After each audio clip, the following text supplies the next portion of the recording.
Hello and welcome to the Rabblecast. My name is Eric Hernandez and I'm here by myself on the intro. No worries. My cohort, my co-host, my friend, the guy who puts up with me. Doug is on the episode as well. No worries there. Tonight we talk about a bunch of celebrity passings that happened recently.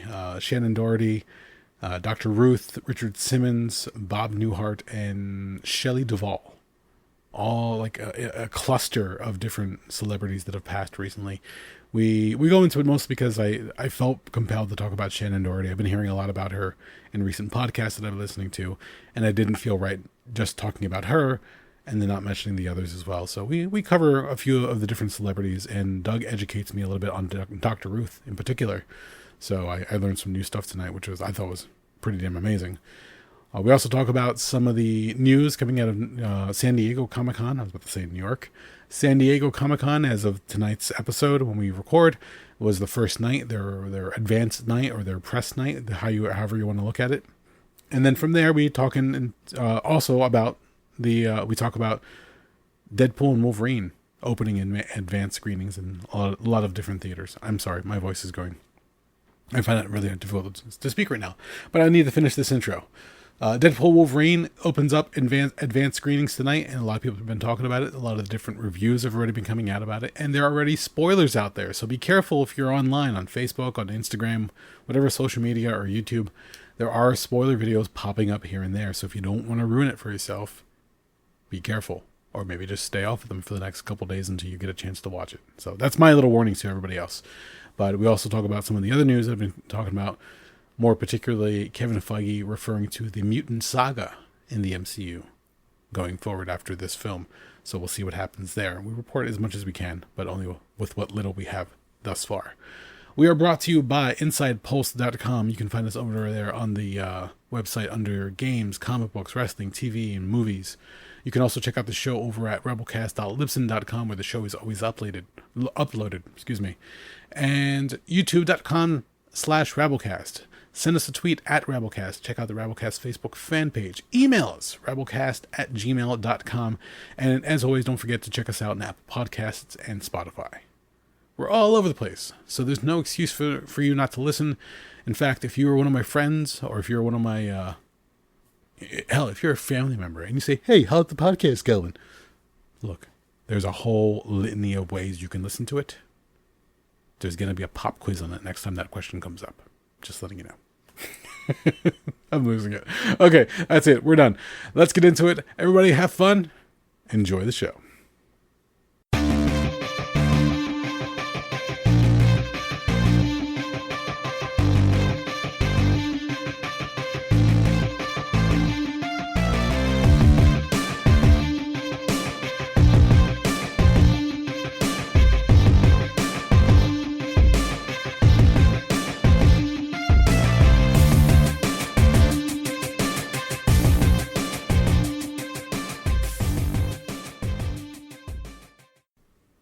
So how's things by you? What's going on? It's been busy. First week at the new gig. I'm loving it so far. Nothing really to report of note. So, yeah, it's amazing what happens when you work at a place where the stress levels are greatly reduced. Now, let me say this first off, because a few people are saying, oh, you're just starting out. Exactly. I'm in the honeymoon period of a new job. So I'm enjoying it for what it's worth right now. Yeah. We'll see what happens from there. But aside from that, tonight, we normally record on a Thursday night. Jen is out enjoying some time with some friends. She's at a show tonight. Meanwhile, I'm home alone with the kids, so it's me and the boys. And just making sure that they're squared away tonight before you and I got underway. So we might have an uninvited guest at some point, but we'll have to wait and see. We're rolling the dice on this one tonight, folks. But no, that's about it. How about you, sir? How have things been? Yeah, a little bit chaotic and hectic. Yeah. But, yeah, I've just accepted the fact that things are just a fucking mess. Life in general or work? Yeah, pretty much. Okay. I get it. Yeah, it never gets any easier, does it? Well, it does, but it doesn't. I don't know if that makes any sense. Well, I don't know. considering what I've been through this past year, let's say past couple years, yeah, no, I get it. It's if it's not one thing, it's another.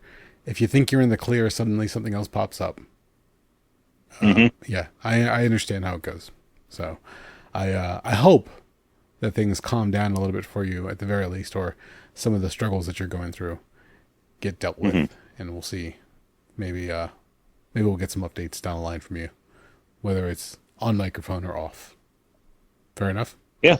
Yeah. All right. Rock on. Good stuff. Good stuff. All right. Well, tonight, I wasn't going to mention this one as far as celebrities who've been passing away, only because we've had a lot of them recently, which is kind of scary and spooky in a way. But again, we're getting of that age where some of the people that we grew up watching or were big on TV and movies, unfortunately, their time has come, and we try to remember what they've done. I'm going to mention this one in particular only because I've been listening to a lot of Kevin Smith, and this individual had some dealing with Kevin Smith. In fact, was in Mallrats as oh God, why am I blanking on the character's name now? Damn it. Okay, she played Brody's girlfriend, and I'm for some reason blanking on the name, but I know who you mean. I can't remember her name either because I haven't watched Mallrats in years now. Yeah, the character, I literally had it in my head earlier. Now I'm slipping on it, but I'm speaking about Shannon Doherty, Heathers, 90210, and again, Mallrats, like I just mentioned, Charmed, absolutely, yes. Just in the 90s, just was one of the names out there. And whether you like listen to the tabloids and you heard like she was difficult to work with behind the scenes, whatever the case was, she worked. She made a name for herself, and unfortunately she recently passed. I do believe it was due to breast cancer. So it's fucking unfortunate, man. It really is.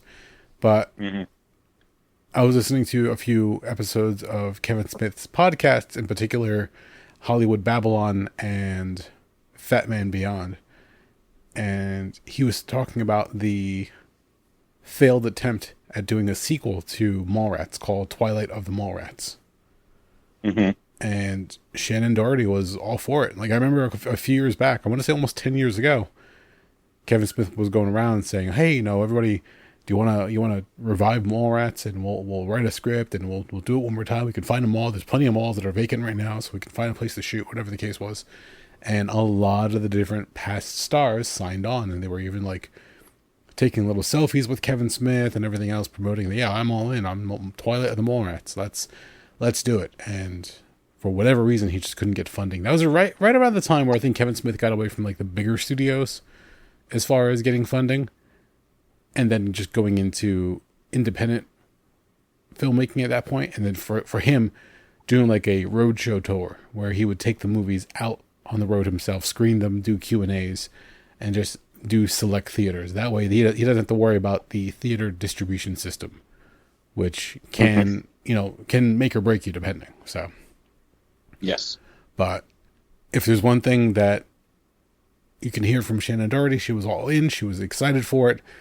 He even shared this funny anecdote where they were going back and forth on text message. It was Kevin Smith, I can't remember the name of the writer off the top of my head, but Shannon Doherty, and they were just brainstorming essentially how they were going to go about as far as going to Miramax and saying, oh, we want to do another Mallrats movie. And they're going back and forth, doing quips and jokes and everything else. And mind you, this is like 10 years ago. So at one point, Shannon Doherty's like, yeah, and if they give us any shit for it, I'm going to pull the cancer card. To which everybody just fucking lost it laughing, because at the time it was like she had recovered from it, or at least she was in recovery. But unfortunately, just after time in the battle, and I'm sure chemo doesn't help things. It's just an unfortunate thing. If anybody is interested, they can go online to Kevin Smith's YouTube channel. He put up a little tribute to Shannon Doherty. They were on a TV show called Stubbs. It was like a competition show where you would write scenes for like a sitcom, and then you would act them out, and then you would get judged depending on the writing and the comedy or whatever the case was. And it was supposed to be like a back and forth competition. Unfortunately, the show never took off, never got the green light, so they didn't really get past the pilot episode, I believe. But it's a cute little skit where they write where Kevin Smith is in charge of a movie theater, kind of predicting the future, as he currently is in charge of the Atlantic Highlands Theater. But movie theater, the family had put him in charge. He was friends with the daughter. The daughter went out to Hollywood. And then as they're talking about the movies that are, just making or breaking the box office, suddenly Shannon Doherty's character shows up. And, oh, hey, my dad passed, dad or grandfather, can't remember, passes away, left you in charge, but, and they start reminiscing about the movies and saying, oh, you went out to Hollywood, you really made it. And it's a fun little skit. It's touching. There's a lot of comedic beats to it. It's just, unfortunately, it never went anywhere. So if anybody wants to check that out, go check out Kevin Smith's YouTube channel. It's like one of the more recent uploads he did. So I don't know. I've never seen Heathers. Okay. I knew of Heathers. Let's put it that way. Like, I know the ending. I know. What was it? Christian Slater was in the movie as well. Was it Winona Ryder? Yes, Winona Ryder. Thank you. You. Are correct. I never watched it all the way through. I knew of it. It was a big movie that was talked about when we were in high school. I watched 90210, so I was very familiar with Shannon Doherty and her exit from the show. Charmed, I watched here and there. And obviously I watched Mallrats. Did you ever check out any of her projects, or? Oh yeah, I'm a big fan of Heathers. That movie was one of the movies I watched in high school because it was so subversive and so fucked up, especially that was an 80s movie and it was just so odd. That was very often kind of got packed in with Pump Up the Volume. Yes. Because they're both kind of subversive and they deal with, youth gone wild or whatever. And Christian Slater, of course. Was never into 90210. I tried watching it. I was like, I have no idea what the hell these people are complaining about. Even at like 11 years old, I was like, wow, what a bunch of whiny douchebags. Yeah. Looking back on it, definitely. But yeah, Mallrats is a lot of fun. If of the original three Kevin Smith movies of Clerks, Mallrats, and Dogma, it's a tough question. Which of the three? I'm probably, if I had to pick, I'm probably gonna watch Mallrats more often. If only because it's a little bit, Clerks can be a little bit too bleak sometimes, and Dogma can get a little bit heavy sometimes. So Mallrats is just enough like silly fucking fun. Plus, Ben Affleck. Let me ask you something real quick. Since you're saying that Clerks can be a little bleak, is it because it's in black and white, do you think contributes to that? It's just basically about this guy who's just, everything that goes on over the course of the day is basically this guy getting shit on. Okay. Yeah, okay. He's working on his day off. Yeah. And everything, it's just thing after thing happening to the poor fucking guy. The way it was shot, like, with the exception of the scenes outside of the store or on the rooftop when they're playing street hockey, it feels very claustrophobic. Mm-hmm. Whereas, Mallrats are in a mall and you have other scenes here and there in different places. Even the scene at a fake setup for a US 1 flea market, which I always fucking find funny as hell. Even though they show the one exterior shot of the old flea market, which is no longer around. Then Dogma for... Did you mention Chasing Amy? I can't remember now. No, I only mentioned the original... Oh, Jesus Christ. I completely forgot about Chasing Amy. That came out in 97. Yes. Right? Oh, okay. I completely omitted that from my brain for some odd reason. But no, I guess the original quadrilogy then would be Clerks, Mallrats, Chasing Amy, and Dogma. Oh, wow. I completely forgot about Chasing Amy. Holy shit. If it makes you feel any better, I do believe he wrote Dogma first. And it just... Okay. He was not able to make it. And then he made Chasing Amy instead. And then later on, down the line, he made Dogma at that point. Because Miramax was like, yeah, fucking just go for it. But due to the subject material, it's one of the... I know we've talked about it before. Due to the subject material and being that it has comments on religion, so it's one of those films that just does not pop up on DVD that often anymore, and is hard to find on streaming platforms. Uh, yeah, I mean, and I think we've talked about it on here before, but that's that whole situation where what's his face? Harvey Weinstein technically owns it, I believe, Yes.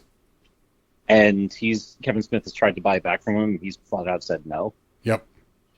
He and says so View go Askew ahead. essentially is owned by the Weinstein Company, but the Weinsteins allowed him to keep the trademark on Jay and Silent Bob, which is kind of funny. Okay. And as I recall, Kevin Smith has said, "I will never do anything with that property because it will put money in his pocket." Right? From what I remember, I don't know if he still runs it. He created a foundation called the Wayne Foundation for abused women. And after the whole cancellation of Weinstein and his arrest and the court cases, he had said at that point that any money he does make from those movies at this point, he's been directly donating to the Wayne Foundation. So Okay, there we go. it's his way to try to help out a little bit. But yeah, he doesn't want to, at this point, give them any more, or make them more money at that now. I don't remember the name of the other Weinstein brother, but yeah, after the whole thing with Harvey, everything just went sideways, and then the other Weinstein brother, I'm sure, is still running the ship as far as like the different studios or whatever other IPs they still own. So it's just, it's an interesting way for him to try to get back in spite of everything else. So, but yeah, as far as Chasing Amy is concerned, yeah, that was one he was trying to get made. And then, like I said, I believe Dogma was written before Mallrats even. That's how Oh wow. early he had it done, because he's always had some type of weird relationship with religion, because he was brought up a Catholic boy. So it's something he's always talked about. And then at one point, once he finally got enough clout, essentially, then that's when he made it. But even nowadays, him trying to get things done, again, Twilight of the Mallrats, it's something that you think would have been able to have been greenlit, no problem. There was even a darker version of Clerks 3 that, are you Clerks 3 or Clerks 2? No, Clerks 2, that he was trying to get made, but it didn't get off the ground. That's when he rewrote it, and then Clerks 3 came about. So Ah. there were different things that were going on there. So he's an artist first and foremost. He's a writer. He loves to create different things, and sometimes he just needs the right help or support to get things done. But the fact that Shannon Doherty was one of the early adopters of Kevin Smith, so to speak, and helped out as far as getting that movie done, her character in Mallrats is just, between her character and the character of Brody, played by Jason Lee, like that's what essentially makes the movie work.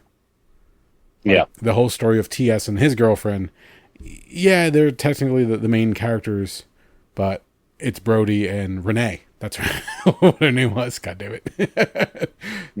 It took them, they're back and forth. They're meeting on the elevator, even though she's dating the other guy from Fashionable Male, and that funny scene in the elevator. And that whole back and forth that leads into the dating show at the end that's in the mall, and it just, silliness ensues. And it's very, very early Kevin Smith. And if you're a fan, you're a fan. If not, I get it. But she definitely helped out quite a bit. And it's just funny to hear the old stories at this point and the way that things worked. One of the rumors I heard early on when I was looking behind the scenes as far as Mallrats is concerned, Shannon Doherty was difficult to work with at times. Again, this is all rumor and hearsay, but one of the stipulations she put into her contract is any outfit that her character wore on screen, she got to keep. So she essentially kept her wardrobe. If you go back and watch Mallrats, knowing that little tidbit, you'd be dumbfounded at the amount of costume changes or wardrobe changes she has from scene to scene. You're like, oh, she was fucking just putting them away. Oh wow. Well, hey, all right. But she liked to get things done. She liked to get the dialogue shot as quickly as possible and as many takes as few takes as possible. It's just the way she worked. And Kevin Smith, being relatively new to the directing scene at that point, was just, working with some veterans and some newbies, and was taking any kind of information he could at the time. So, yeah, it works out. I hate to see her go, but I was hoping to see her in some more projects. It just never worked out. So, leaves behind an incredible body of work, even for as little as it may seem at times, but very, very iconic and memorable in her own right. So, rest in peace, Miss Doherty. Kevin Smith has a nice little send off. Says, "See you at the mall someday, kiddo." So I was like, "Wow, that's fucking touching." Mm-hmm. So, do you want to mention any of the other recent celebs that have passed? Well, what else? Who else was there? There was Dr. Ruth Westheimer. Yes, which is I didn't realize she was still around, to be honest. Yeah, she was goddamn. Yeah, you want to talk about fucking long longevity? I mean, holy shit. I don't even remember what age she lived to. What was her final age? In her I 90s? believe she was 96. Damn. Well, look, Yeah, she had a long haul. if you're going to go around and promoting the idea of safe and healthy sex between couples and individuals, it must lead to some type of longevity, because I remember her when I was a teen going on to talk shows and radio shows and just hearing this little German lady with the accent talking about, the penis and the vagina. And she seemed so risque at the time, because she just, granted, she's talking about health and human anatomy, but at the time it was just like, oh no, you can't say that on TV. Oh no, you don't talk about this openly. Like, what are you talking about? What are you saying? But it became so commonplace that it's funny to think back now that what she would cover and talk about would be so shocking back then. But now words like that get dropped all the time, and people aren't as, hell, fucking watch an episode of Letterkenny and you'll be fine. Which I have been watching clips of Letterkenny online, trying to convince Jen to watch them now. But There you go.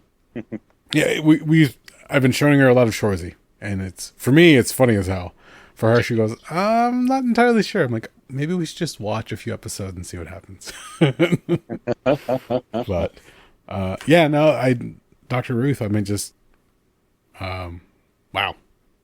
Like I said, didn't realize she was still around. I thought, like, it's like one of those celebs. You think that they're no longer around, but then when they announce their passing, you're like, holy shit, okay. The other one was, up until recently, I knew he was still around, but it was because of all the speculation, was Richard Simmons. Mm-hmm. The Yes. fitness guru, which another one. Just to put the brakes on it really quick before we get to him. Sure. Dr. Ruth also had a pretty wild life. Oh no, I wasn't familiar. Like, I didn't prepare for that one. Yeah, please, if you know it off the top of your head. She was born in Germany, and most of her family were killed in the concentration camps during World War II. Since she came from an Orthodox Jewish family, she lost both parents and her grandparents in it, if I'm from what I recall. After that, she ended up making her way to Israel in the early 1950s. And she was actually in the Israeli Defense Forces and was trained as a sniper. Oh, no shit. Yeah. Yeah, I'm flipping through her Wikipedia right here, and it's pretty wild. Oh, pardon me. Westheimer joined the Haganah, a Jewish Zionist underground paramilitary organization, later known as the Israeli Defense Forces in Jerusalem. Because of her diminutive size of 4'7", she was trained as a scout and a sniper. Of this experience, she said, I never killed anybody, but I know how to throw hand grenades and shoot. She became an ace sniper and learned how to assemble a rifle in the dark. When she was 90 years old, she demonstrated that she can still put together a Sten gun with her eyes closed. Sten is, I believe, a submachine gun that was popular during World War II. So, yeah, pretty crazy. Wow. That puts her in a completely different light for me now. Yeah, she had a pretty wild life, and she saw some shit before. Eventually, after she did her time in the service, she was wounded in some combat that was sporadic in that region throughout time. She eventually made her way to the U.S. by the '60s, and yeah, and she off to the races from there. So yeah, So quite literally living the life of make love, not war. yeah, Wow, yeah, basically, yeah. that one's fucking crazy. And yeah, and I forgot Richard Simmons passed away as well. Yeah, see, his stuck out to me because recently there had been a lot of speculation, and there was even a podcast that came out like what happened to Richard Simmons because Okay. he had become a recluse. Now, for anybody who grew up watching, TV in the '80s and '90s, Richard Simmons was everywhere. He had his little, dancing to the oldies exercise videos. He was always trying to promote people getting fit and healthy. He would pop up on talk shows. It got to the point where he was such a flamboyant personality that he was like the butt of many jokes, unfortunately. Hmm. Even though they were trying their best to just, well, let's face it, the jokes back then were just mean. There was even the one, Yeah. what was it? I think it was a Nutty Professor movie with Eddie Murphy, where he does his impersonation of Richard Simmons, and apparently Simmons himself was not very happy with it because he was done. Oh, okay. The joke was, I'm a pony, because he kept jumping around. Hmm. But it's Eddie Murphy doing whiteface. But no, he would always do these videos, and I remember because I think my mom even bought one like at a garage sale, whatever the case was, and I remember seeing these, obese people dancing in these workout videos. I'm thinking to myself, I'm like, all right, what are we like doing here? But if you watched one, which I did, they were upbeat, they were exciting, the music was there, like they did their work, like they tried their best to make sure that everybody was having a fun time and trying to forget that you're exercising. That's why it's called dancing to the oldies or with the oldies, whatever the case is. And Yeah. it worked for a lot of people because there were always success stories that you would hear. There was always people who were able to lose the weight and keep it off, whatever the case was. The testimonies afterwards, which a lot of these fitness programs do. But Richard Simmons would always go out and continually try to help people, which seemed very altruistic. I don't know. I had never heard of anything like he was doing it for the money specifically, or he was being selfish. He always seemed like a genuinely happy and supportive kind of guy. And that goes forward where somewhere, I don't remember what time this happened, but he became very reclusive. And then rumors started going around that his business manager was keeping him locked up, essentially. He was being secluded. A lot of the business decisions were being made through his management team, not through him. And then there was a podcast, what happened to Richard Simmons, that speculated that a lot of this different stuff was going on. To which then he responded. He felt that he needed to say, hey, Okay. look, I'm not locked up. I'm not a prisoner. And just pretty much say, like, I'm just not in public anymore. Like, I still want to help people. I still want to do this. Supposedly he would still like write letters and make phone calls to certain people that he knew as far as like the fitness programs, but he was just not in the public eye anymore. And I can understand why. Like I said, he was the butt of many jokes. So Hmm. after a while, especially with the addition of social media and the 24 hours news cycle, if you say one thing and it suddenly gets repeated by all these news outlets, it can get very crushing sometimes if you are the subject of another joke. So Hmm. he was trying to stay low key and everything else, and it was working for the most part. And then Pauly Shore made some Okay. kind of like documentary where he himself played Richard Simmons. And from what I gathered, I have not watched the documentary, but apparently it was not very well received by Richard Simmons himself and other fans of Richard Simmons, saying that, oh, like that you're just being mean. So watch it for yourself. Like I said, Pauly Shore documentary. I think it was more like not a more like a docu-series. Probably was probably more apt the way it was shot. But Pauly Shore wanted to do his take on it for whatever reason, and Hmm. that was the result. That's the only reason that really stuck out to me when they said, "Oh, Richard Simmons, fitness guru, passed away." So I don't know if like what really was going on with him at that point, what he was suffering from, but he just was out of the public eye. And you really can't blame the guy. If he did make money during that whole era of fitness videos, and if you don't have to be out doing talk shows, doing public speaking, or whatever the case is, yeah, no, just do what you want to do at that point. Shut the world away and just say, fuck it all. Let me talk to the people that I want to talk to and not have to worry about all the other speculation and nonsense that happens when he walks out of his front door. So can't say that I blame him. But yeah, that was another one that unfortunately just caught me off guard. There was another one in Hollywood, and I believe it was, correct me if I'm wrong, from The Shining, Shelley Duvall. Yes, Shelley Duvall. Yes, you are correct. Which, yeah, there's another unfortunate story of Hollywood not treating somebody too well, and The Shining in particular was this one for her. I do believe there's another documentary on this subject as well, which is funny because this is pretty much a documentary for everything you talk about nowadays. But the treatment of Shelley Duvall on the set of The Shining was one that's always speculated upon as far as the misogyny, the multiple takes. It was almost kind of like if you ever hear the stories of Alfred Hitchcock, where he would make people do multiple takes over and over and over again just to wear them down to like get like a certain type of raw emotion out of them. Yep. That's essentially what happened to Shelley Duvall on the set of The Shining, especially in the scenes where Jack Nicholson's character is just losing it and on a downward spiral. So it's not pleasant to hear about, and you can kind of understand why after a long while she kind of was another one that just went away from acting. Wasn't in too many things. I do believe she was in a horror movie was the last thing that she acted in, that she was promoting via like Skype calls or Zoom calls. She got out there at least a couple more times, I guess, to do something that she found interesting, or at the very was supportive of this group that was making the film. But I can't really recall too many other films that she was in after The Shining where she actually like worked and you were like, oh yeah, like Shelley Duvall. That's, you know, we can call a few things here and there. The Shining, Popeye.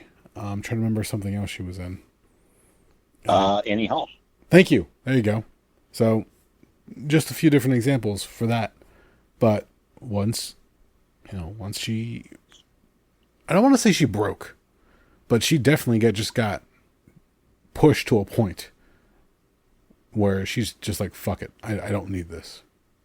Mm-hmm. Which is sad because a lot of the people who go to Hollywood always dream of making it big, always dream of being a star, always dream of, being able to be famous and go out there and just be appreciated. But no, even back then, things were a little bit different. And again, women in Hollywood were treated a certain way, and unfortunately, and back then it was more commonplace. So nowadays, it doesn't happen quite as much that we hear of. I mean, I'm sure it does still take place, but now more people are outspoken and stand up for themselves. So it's less to a certain degree. Is the best that I can say right now, but no, and you are correct. Kubrick was a dick. Like there really was no way around it. The guy was a fucking asshole. Okay, like he was going to get what he wanted out of the actors, even if it killed them. Was he harder on the women by a lot of accounts? Yeah, it sounds like he was.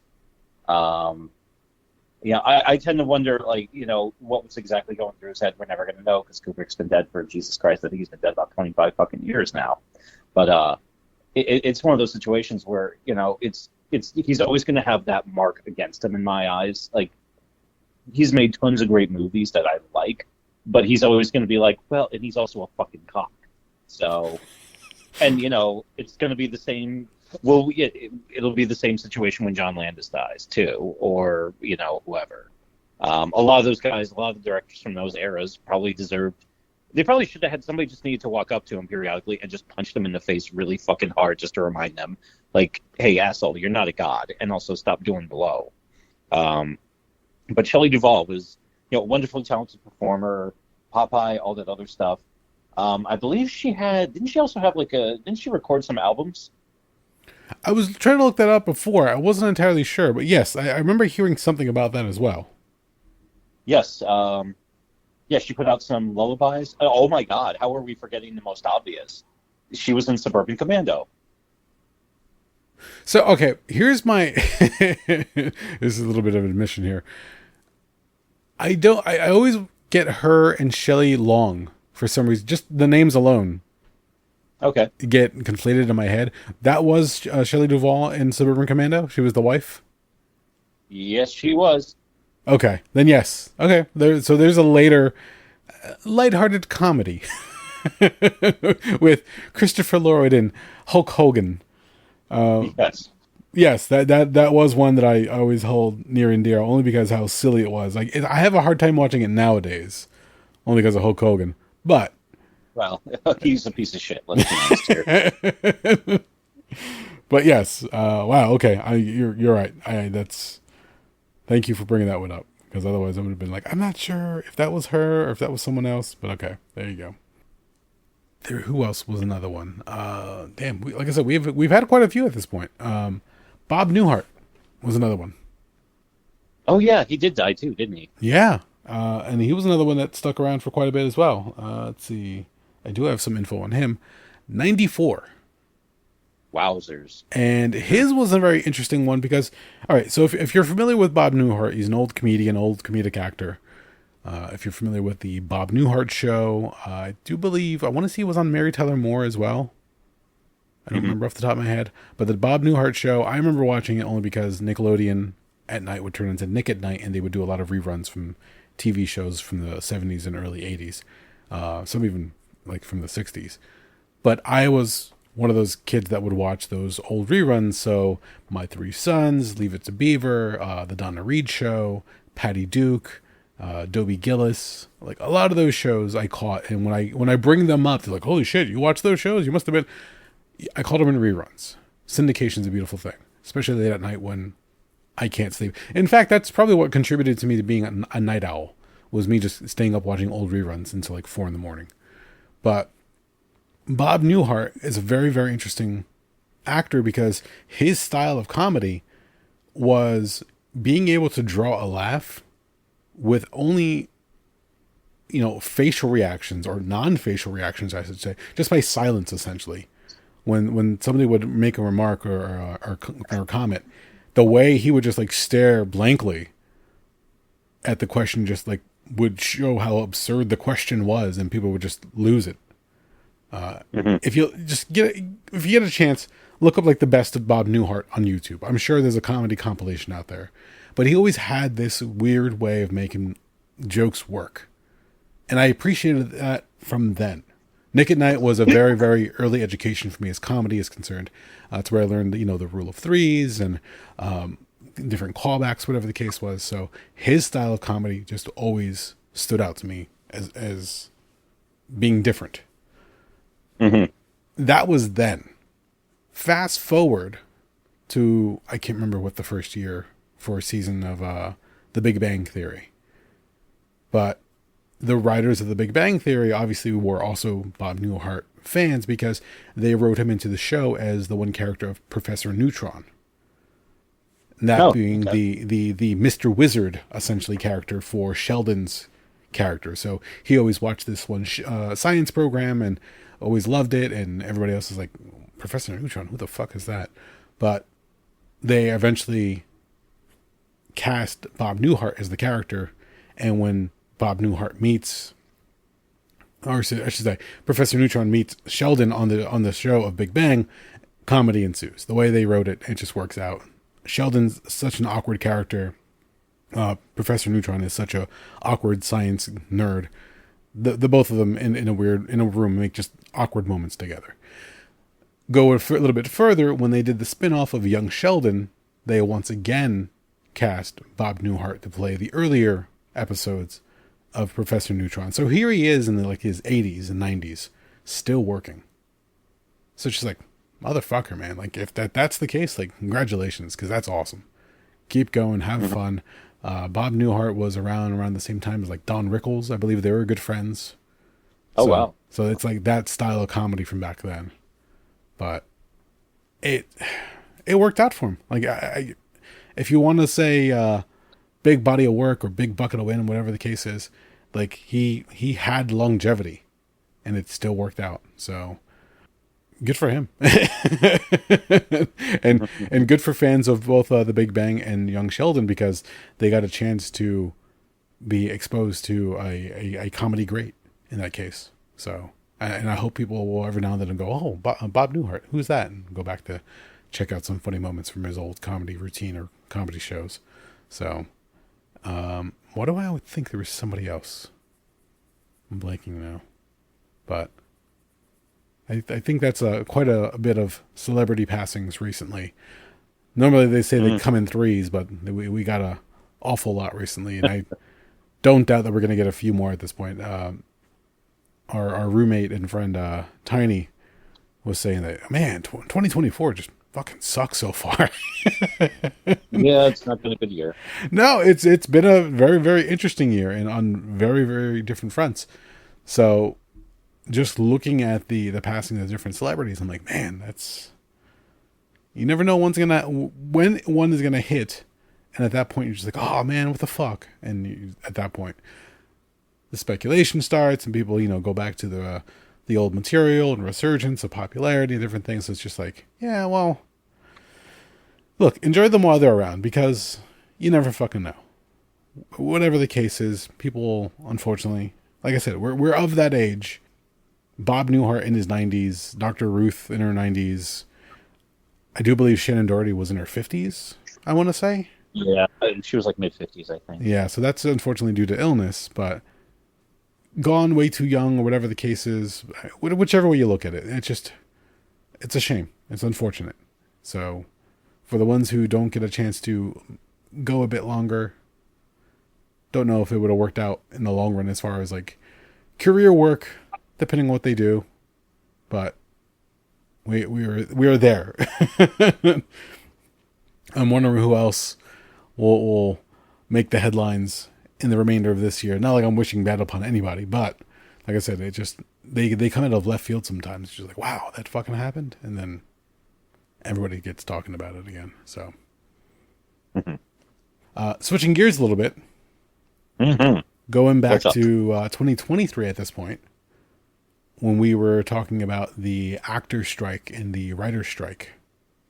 And I don't want to spend too much time upon this one, because I remember you asking, like, why are you so fucking fascinated with this?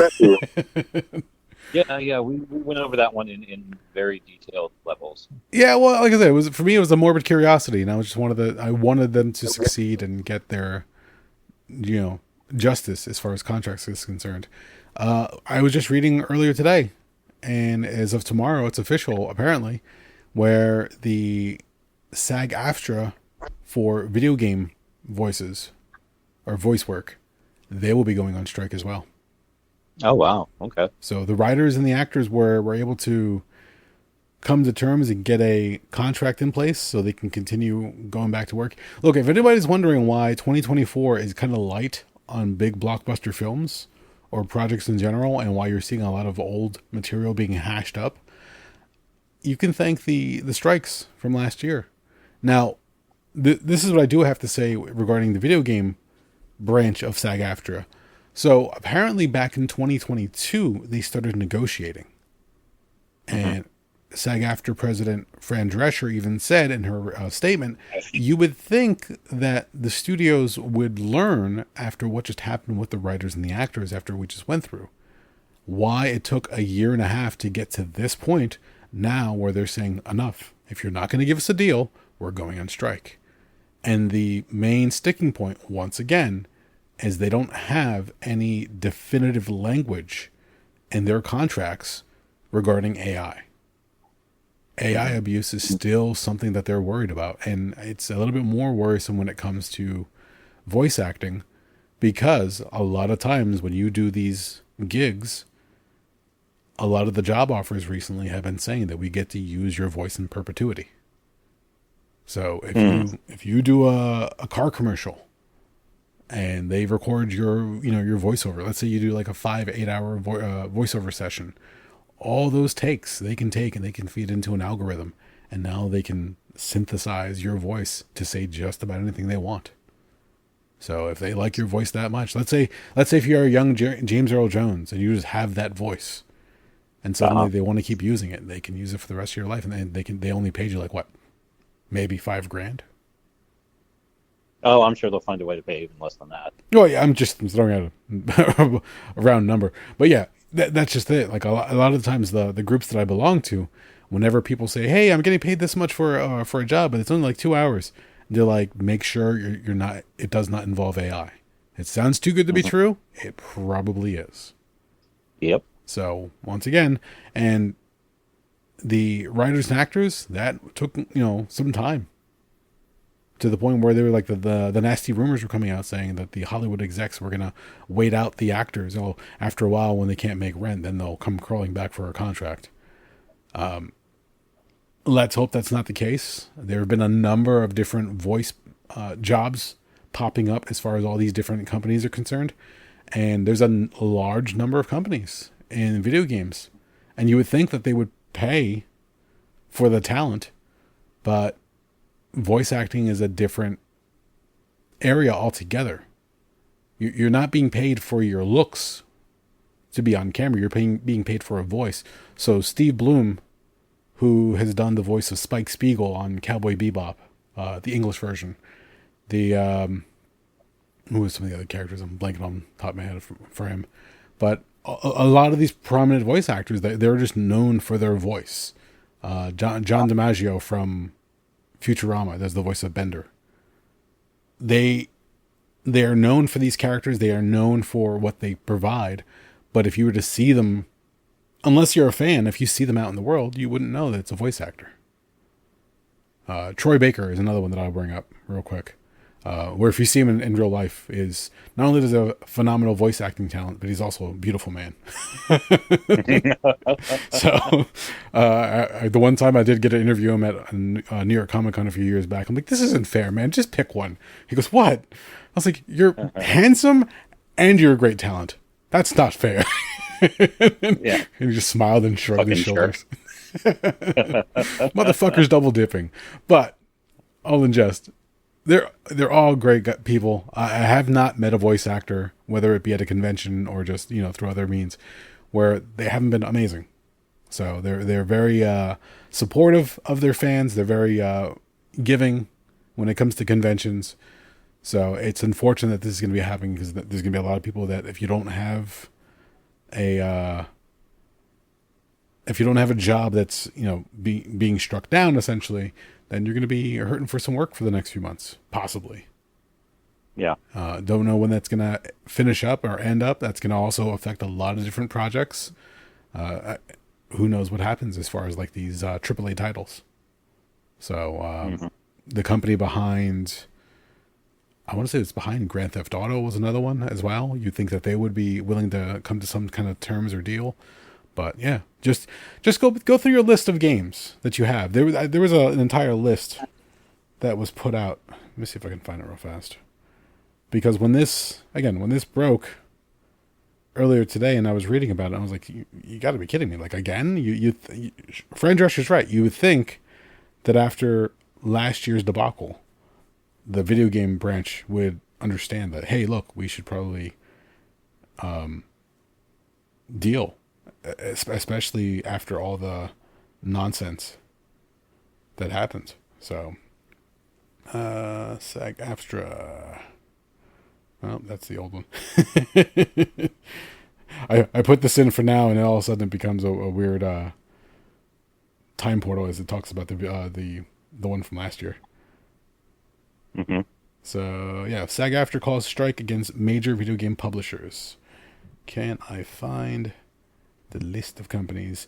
Video game companies included in the strike are Activision Productions Incorporated, Blind Light LLC, Disney Character Voices Incorporated, Electronic Arts Productions Incorporated, Formosa Interactive LLC, Insomniac Games Incorporated. They work for Sony PlayStation quite a bit.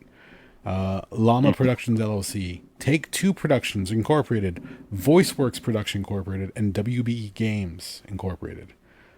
That's a huge number of companies that provide a lot of material and content for the gaming world.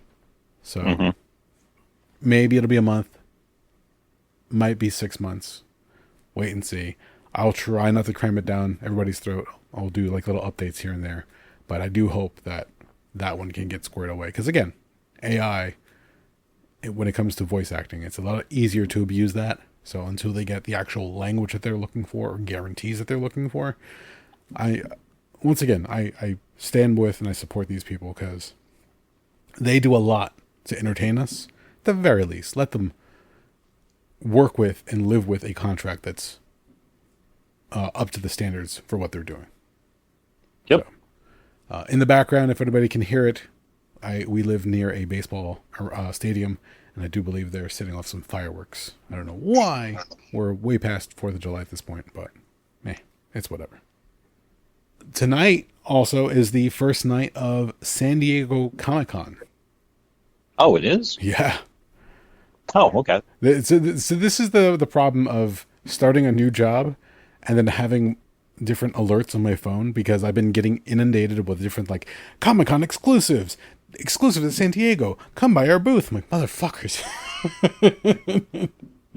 Hasbro in particular has been putting out a lot of exclusives and a lot of different things. They apparently have like a 2-story interactive booth where you can check things out. And they have like everything under the sun. You have Transformers, G.I. Joe, Dungeons and Dragons. It's insane. And one of the ones that they announced recently is they're releasing another vehicle in the G.I. Joe classified line, which is the old Cobra Jet. But the damn thing looks pretty as hell. I think it runs for like... They're essentially doing like a fundraiser, a Kickstarter, but it's under the banner of HasLab, their own version of Kickstarter. Okay. So I think they need 9,000 backers willing to cough up $325 or $350, and they get this beautiful updated version of the Cobra Rattler, which is the essentially like a almost like a Harrier jet, because the wings rotate 100. Was it 100? No, they rotate 90 degrees, so they can do vertical takeoffs in the cartoons and the comics. And then for storage purposes, because they know that not everybody has the shelf space, you can actually pull the wings out when it's in their normal orientation, pull them out and they fold upwards so they can find nice storage solution on their shelf or box it up or whatever the case is.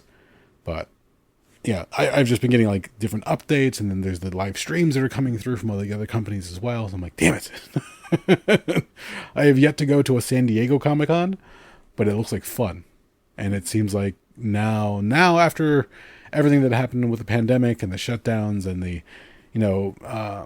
social distancing, now it seems like everything is going back to pre-pandemic, where everybody just wants to go have fun and just get really, really close to one another again.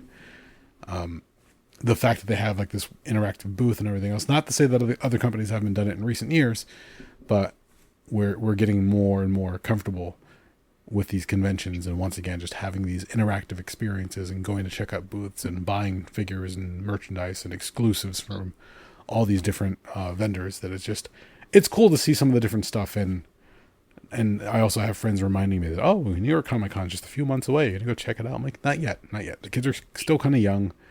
I'm not comfortable leaving them at home by themselves or with a babysitter just yet for that, but maybe one day we'll venture back out and get some more interviews and see what happens.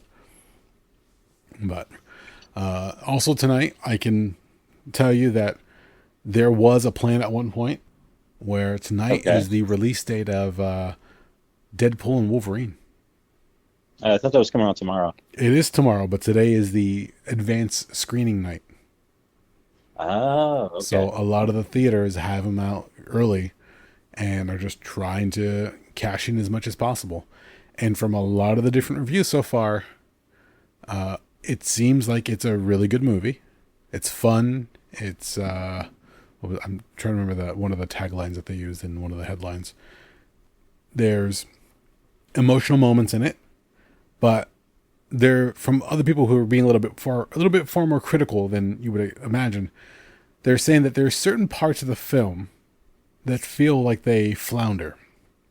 Whether that's due to writing or due to constraints when it came to shooting. Keep in mind, this is another film that was affected by the writer and actor strike, which is why I brought that up earlier as well.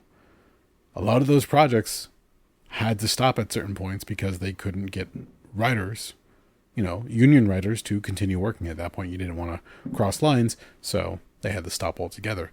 I thought that once the actor strike finished up, that they were going to be able to go back and do reshoots and just say, hey, look, whatever we didn't cover before, we can cover now. But due to budget and scheduling, I don't think that was as available as I thought it would have been. But I don't know what the case is.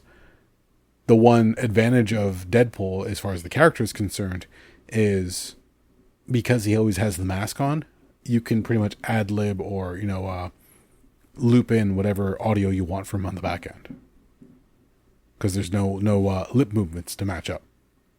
So that's a plus. Oh, that makes sense. Yeah. If you go back and watch Deadpool 2, if you ever get a chance to watch the deleted scenes or the alternate scenes, it's essentially the same shots. He's just saying different things. And because the mask hides his face, that gives them that opportunity. Same thing with Spider-Man in those movies as well. Another advantage to that. The one thing I did hear, and this is not really a spoiler, I don't think, Wolverine is in the classic blue and yellow costume. And apparently at a certain point in the movie, for maybe a minute or two, he actually does wear the cowl, the headpiece. So at a certain point in the film, you do get full-on Wolverine. Oh, wow. So I'm very much looking forward to that. If anybody wants to go online right now, or by the time this episode comes out, they are doing a 2-man comedy roadshow promoting this movie. I know they've been all over the place overseas. They recently did Hot Ones, the hot wing eating show on YouTube. It was both Hugh Jackman and Ryan Reynolds. It's funny as hell watching them lose their shit over the hot wings. At certain points, they can't even speak straight because they're just losing it. And I think it was last night's episode of Jimmy Kimmel, they took over. And they did a funny routine where they would invite one another onto the talk show and just have segments where they would just make fun of each other. So okay. It's a very slapsticky, silly stuff. And then they, of course, later on when they actually have the talk show portion, they again take over the desk, but then they start inviting co-stars from the movie out to once again promote. And Jimmy Kimmel's, as far as I saw in the clips, was nowhere in sight. So if you like Hugh Jackman and or Ryan Reynolds, it's a fun 25 minutes to an hour, depending on the clip that you watch, to just enjoy it and just see them genuinely have fun. There's so much of a bromance, and I hate using that word, but it's really what it comes down to, where they're just enjoying being in each other's company. Because as the story goes, way back when, after Logan, Hugh Jackman came out and said, hey, look, I'm done being the Wolverine. I'm going to be hanging up the claws, and good luck to the next person who decides to take on the role. I wish them all the best, but for me, I'm just getting too damn old. I'm done. Thank you for everything. I appreciate it. Your fans are supportive, but this is it for me. And then what was that, about 7 years ago? Close to that. Because as Hugh Jackman tells it, then a few days later, he watched the first Deadpool movie. And he goes, oh man, Wolverine would be the best straight man for Deadpool's comedy. Fuck. Because at that point, he announced his retirement.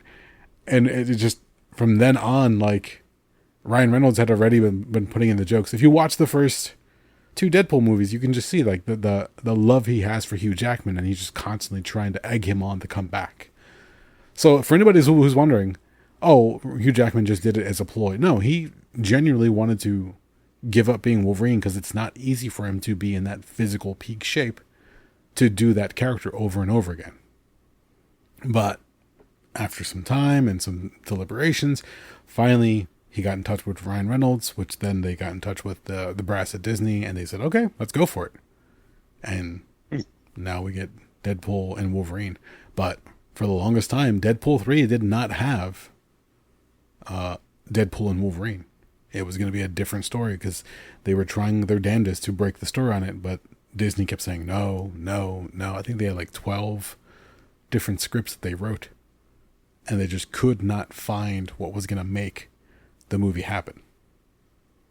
But then once Hugh Jackman calls up Ryan Reynolds, goes, all right, I'm reconsidering this. How is it going to work? And they went in, did the pitch meeting, and they loved it. Apparently, most of it was made up on the spot. Fake it till you make it, I guess. And Yeah. now we got a bunch of stuff going on. I was annoyed because there was already, before I started setting up the gear tonight, I was watching on YouTube some of the different channels I subscribe to. Some of them already have the ending credit scene and its explanation. But it gives you a spoiler warning, so it doesn't ruin anything for you. I'm like, motherfuckers, really? Are you guys that hard up to be the first ones to put the video up? But a lot of these people saw it, I believe, either like Tuesday or Wednesday, or if they were overseas, they already got advanced screenings well before we did. So for anybody who watched it already, all the reactions so far are really good. I'm trying to keep my my eyes and ears closed when it comes to spoilers right now, but tonight I was considering going after recording with you, but I think the latest showing I could find is like 11 o'clock, which was really tight to try to make it out of here to the theater. And as it stands right now, I'm hoping to go tomorrow night with a friend. So I got to call him back right after the show and see what's going on with that. So, Well, we can just stop recording now and you can go see the movie, dude. no. Jen's gone. I have nobody to watch the kids. Oh, yeah, that's right. Yeah. You can't be leaving little kids at home alone. That's irresponsible. I don't want to be in the news. New Jersey podcaster decides to leave his kids at home to go watch a movie. It would say something more like New Jersey dumbass. Yeah, bro. Yeah, I'm only saying in the context of the show. Yeah, it would be something horrible. They would come up with, New Jersey Spanish father. Why are you calling me out for Spanish? What the fuck? I'm just a dad who wanted to go see a movie. But yeah, no, the little one will take care. The big one will take care of the little one. You good to go. Yeah. I see. All right. So here's the only problem with that. The big one sleeps like the dead. Okay. The little guy randomly gets up at night recently and like comes to the bedroom and sneaks into the bed with us. So I'll go to bed and all of a sudden I'll wake up like 4 a.m. because I'm realizing there's less bed to use. And I look down and there's a little 4-year-old laying next to me. I'm like, all right, he's tired. I'm tired. I'm just going to sleep until my alarm goes off. But it's a cute little thing as well. Because I'm not like, oh, get back to your bedroom. No, I'm like, you know what? He's only going to be this size for so long. If he couldn't sleep and he needed to crawl into bed with us, why not? The big one used to do it as well. He would.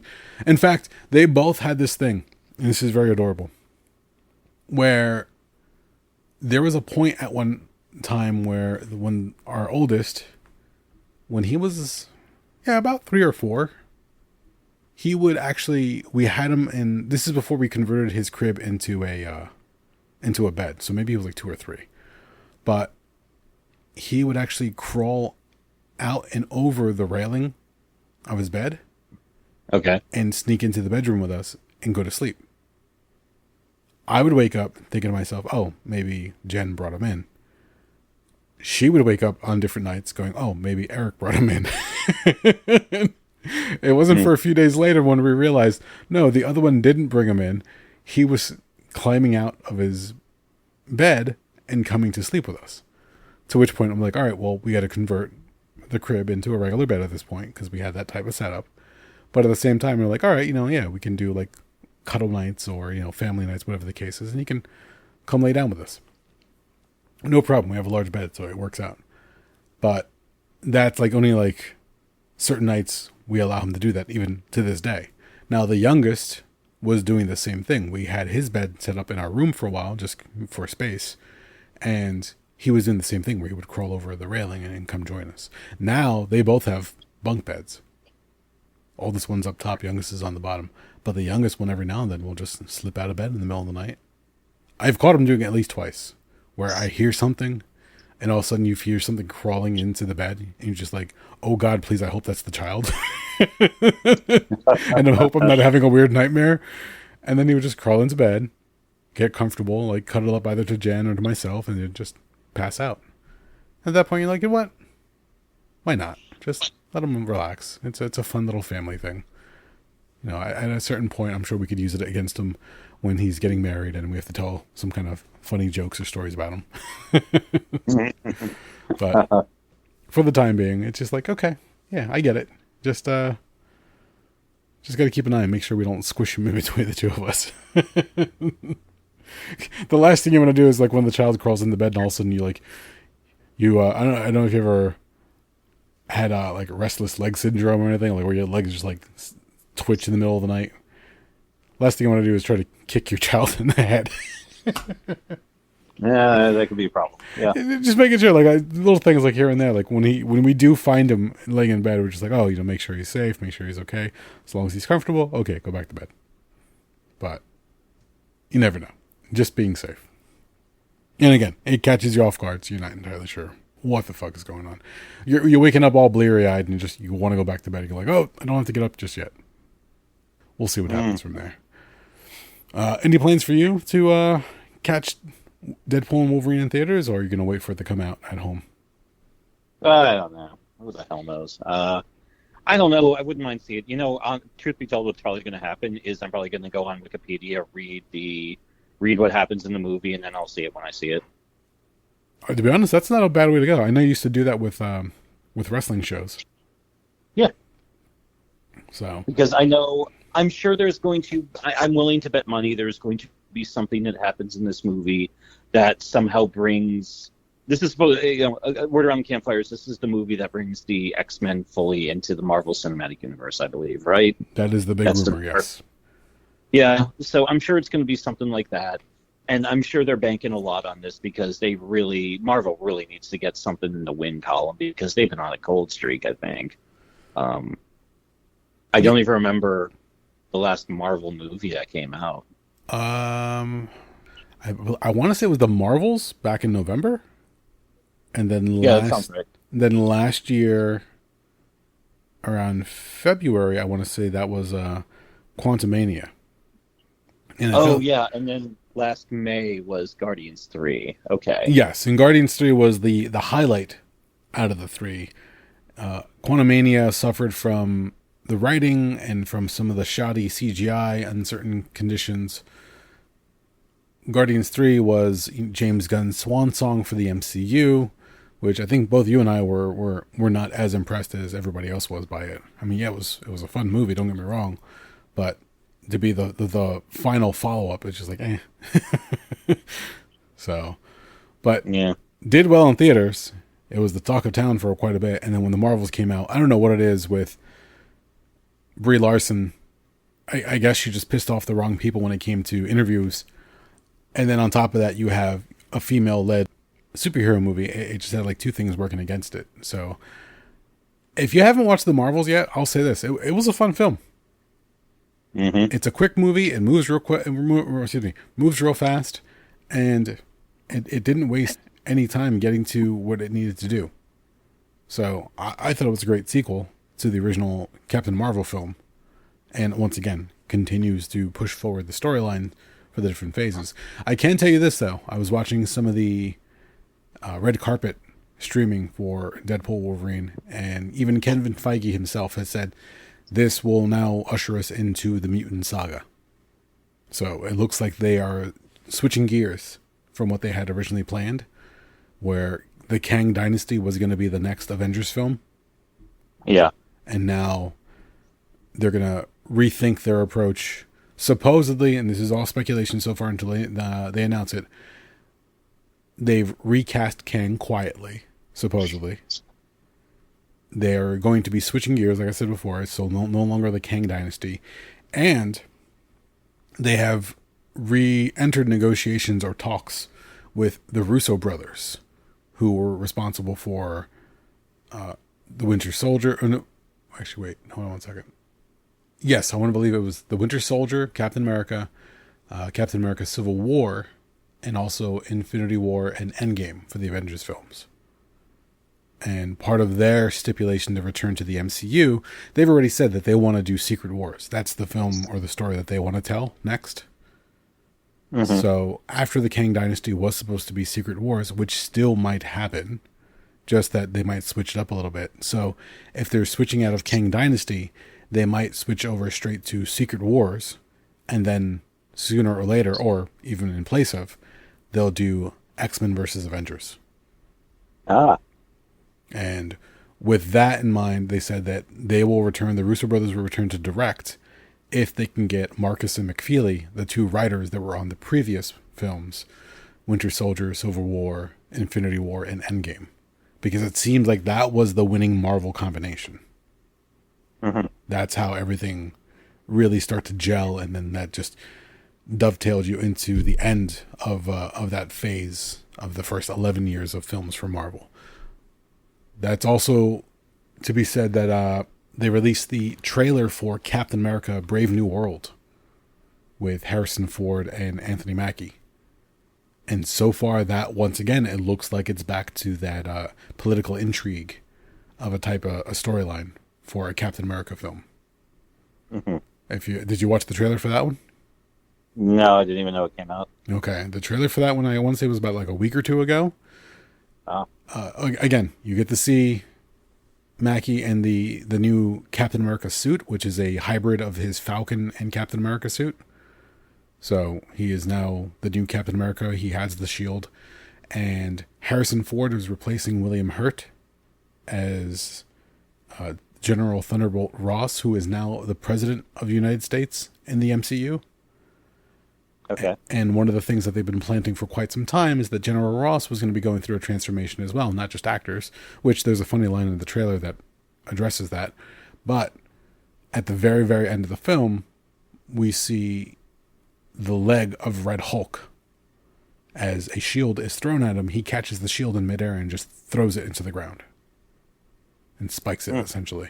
So, for anybody who doesn't know the background of this, General Thunderbolt Ross, who is the antagonist to the Hulk, Betty Ross is his daughter and is in a relationship with Bruce Banner.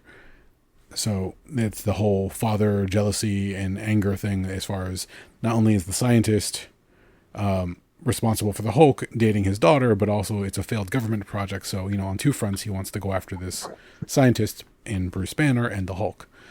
Later in the comic book stories, something happens to Thunderbolt Ross where he has to get some kind of treatment or serum. They try to essentially replicate the Hulk experiment, but instead of a green Hulk, we get a red Hulk, where every time he gets upset and angry, he burns hotter and hotter until he actually bursts into flames. So, if they're going to follow the storylines from the comic, Harrison Ford will be also the Red Hulk. Oh, wow. Spoilers. Okay. As a comic book fan, I don't know if that's a spoiler or not. So, but for them to finally go in that direction, it's going to be interesting to see what happens. And also, again, talking about mutants, did you watch the Eternals? I don't know if you and I ever talked about that one. Okay. So, spoilers for the Eternals.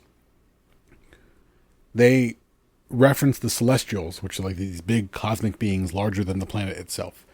And the way that this all takes place is that when a Celestial is going to be born, they essentially send these Eternals to different planets to not only defend it, but prepare the planet itself for a Celestial seed.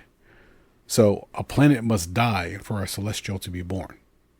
Well, in this story for the Eternals film, when the Celestial was going to be born here, they prevented it because they finally broke their programming, or they broke the protocol that they were supposed to follow, just so they could save Earth, because they realized what they've been doing all along is laying waste to all these different planets at the behest of these cosmic beings. When they went against that, out in the Arctic Ocean in the North Pole, there's the head and hand of a Celestial coming out of the ocean.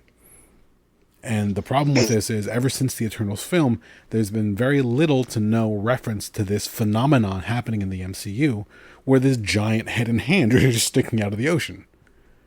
So for the longest time, nothing has been, involved with those. I think She-Hulk, the TV series, on Disney Plus mentioned it, and maybe like one or two other films might have just like dropped a hint. But now in Brave New World, supposedly what's going to be happening is they find a new metal that they can mine out of the body of the dead Celestial, and it's something that can rival vibranium. That metal is adamantium. Okay. Which leads into Weapon X or Wolverine, and then everything else that happens after the fact. So that's just setting up and, more dominoes for upcoming phases and see how that happens. But there's a few scenes where if you blink and you'll miss it in Brave New World, where apparently you can see the body or the framework of whatever's left of the Celestial in the background as the new Captain America's flying. So we'll have to wait and see how that all plays out. I'm excited for it because so far some of the Captain America films have been really good. And if they can keep that same style, again, that spy thriller or political intrigue that they've been doing with it, it can really work. So, and like you had mentioned, they were kind of like on a cold run for a bit after the last few films. Hopefully this will turn it around, and maybe Deadpool Wolverine is just the beginning of that. And again, it's kind of hard to like weed through all the different reviews and everything else because everybody's trying to like play it up to be something big. Reynolds and Jackman are really, really good together, just from what you see in their little comedic bits online and everything else. But it seems like they came together on the film, and whatever spoilers or whatever secrets or whatever big surprises they have in the film, they're trying to ask everybody, don't spoil it, don't ruin it for everybody else, just go watch it, enjoy it like everybody else, and let everybody have their fun with it. So after this weekend, I'm sure there's going to be a lot of talk about what's going to be happening going forward, what it means for the Marvel movies, what it means for the different characters at this point, and how they're going to tackle them going forward, because they can right the ship, so to speak, and we have to wait and see how it happens. So, all right, there you go. I somehow dovetailed into geek speak again. It happens all the time. But I do believe we are there, sir. How do you feel? Tired. Okay. That means we've done it. I've talked about lots of stuff. We talked about celebrity deaths. You're tired? I'm a little tired myself, actually. The kids are asleep. We did not have a special guest tonight, thankfully. Thank you, little man. You'll probably never hear this, but years down the line, when you look up Dad's old podcast, you're like, oh, he was talking about me. Yes, I was talking about you, little man. You were about 4 years old at the time, and very, very difficult to put to sleep. But now you're snoring your head off, I'm sure, in the other room. I have to go check on him as soon as the show is done. If you made it this far, thank you for listening. My name is Eric Hernandez. I'm Doug. And we are the Rabblecast.